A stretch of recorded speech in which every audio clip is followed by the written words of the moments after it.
So hello my electrons, in this video we will be discussing and solving about the question on the base of a refraction through a glass prism. So a ray of light passes through a prism of refractive index √2. So we are having the value of n, that is √2, as shown in the figure. This is the figure. Angle of incidence at face AC, that means this point AC की बात कर रहे हैं. इसमें R2 के face पे find करना है, R2 फाइंड करना है अपने को. The angle of minimum deviation, दो क्वेश्चन दिए हैं, ठीक है. इन दो क्वेश्चन को क्या करना है, इजीली अपने को सॉर्ट आउट करना है. ज़्यादा कुछ है नहीं इन क्वेश्चन में, लेकिन हम एक बार देख लेते हैं. सबसे पहले देखते हैं तो गिवन डेटा में अगर हम देखेंगे तो एंगल ऑफ प्रिज्म अपने पास है. सो एंगल ऑफ प्रिज्म हम यहाँ पे मेंशन कर सकते हैं, दैट इज़ 60 डिग्री. एन की वैल्यू दी हुई है जो कि कितनी है, √2 है. और ये क्वेश्चन में बोल रहा है कि लाइट इस तरीके से आ रही है इस सरफेस, इस वाले फेस में एन पॉइंट पे वो परपेंडिकुलर हो जा रही है. दैट मीन्स परपेंडिकुलर होने का रीजन ये है कि वो उस पॉइंट पे रिफ्रैक्शन एंगल कितना हो रहा है, 90 डिग्री हो रहा है. यहाँ पे 90 डिग्री हो रहा है, डायरेक्टली इससे सरफेस के साथ चली गई तो 90 डिग्री हुआ ये वाला पोर्शन. जब ये 90 डिग्री हुआ तो हमें यहाँ पे पता चल गया कि हमारा जो कॉन्सेप्ट होगा क्रिटिकल एंगल वाला अप्लाई होगा. सो क्रिटिकल एंगल के बेस पर अगर हम लिखते हैं तो यहाँ पर हम लिख सकते हैं sign R2 equals to 1/n. So sin R2 equals to 1/n, and we need to find R2. So sin inverse 1/n equals to sin inverse 1/n means what? 1/n कितना है अपने पास, √2. So sin इनवर्स और sine inverse √2, √1/√2 किसकी value होती है, sine 45 की value होती है. साइन से साइन कट आउट हो जाएगा. अपने पास जो R2 की वैल्यू मिलेगी that will be 45. So R2 equals to हो जाएगा बच्चों अपने पास 45 डिग्री. चलो पहला क्वेश्चन कंप्लीट, 1 मार्क्स अपने मिल गया. लास्ट वाले में 2 मार्क का क्वेश्चन, 3 मार्क का क्वेश्चन है ये.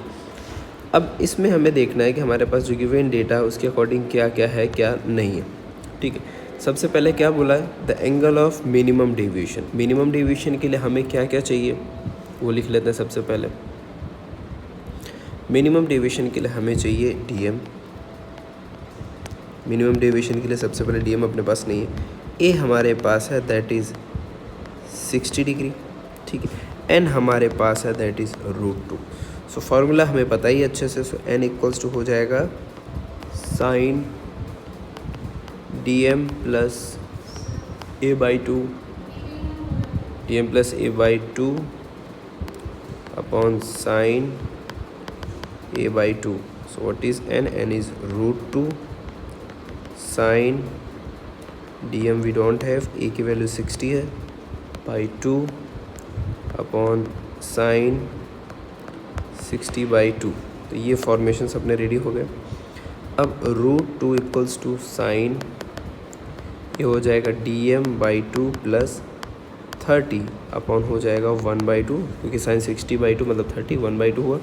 सो इसको मल्टीप्लाई करते हैं, √2 into 1/2 equals to sine DM/2 30.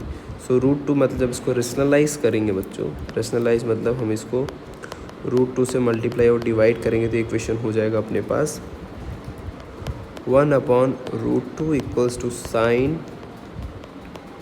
DM/2 plus 30. ये इतना हुआ अपने पास. अब 1/√2 किसकी वैल्यू होती है, साइन 45. तो sine 45 equals to sine DM/2 plus 30. तो साइन से sine cancel. So 45 equals to DM/2 plus 30. तो 30 सेट जाएगा तो minus. So DM/2 equals to 45 minus 30.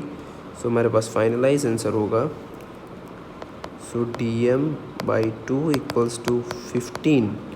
So DM equals to हो जाएगा अपने पास 30 डिग्री. क्वेश्चन के हमने आंसर लिख दिया, हमारे पास दोनों आंसर आ गए. और जो इंसिडेंट की वैल्यू बोलेगा उसका आंसर हो जाएगा अपने पास 45. इंसिडेंट की वैल्यू अगर बोला है तो हमारे पास उसकी वैल्यू हो जाएगी 45 हो गई. ये हमारे पास क्वेश्चन के अकॉर्डिंग. दूसरा बोला है DM मतलब एंगल ऑफ डेविएशन, तो ये अपने पास हो गया 30 degree. That's all for now. मिलते हैं अगले वीडियो में.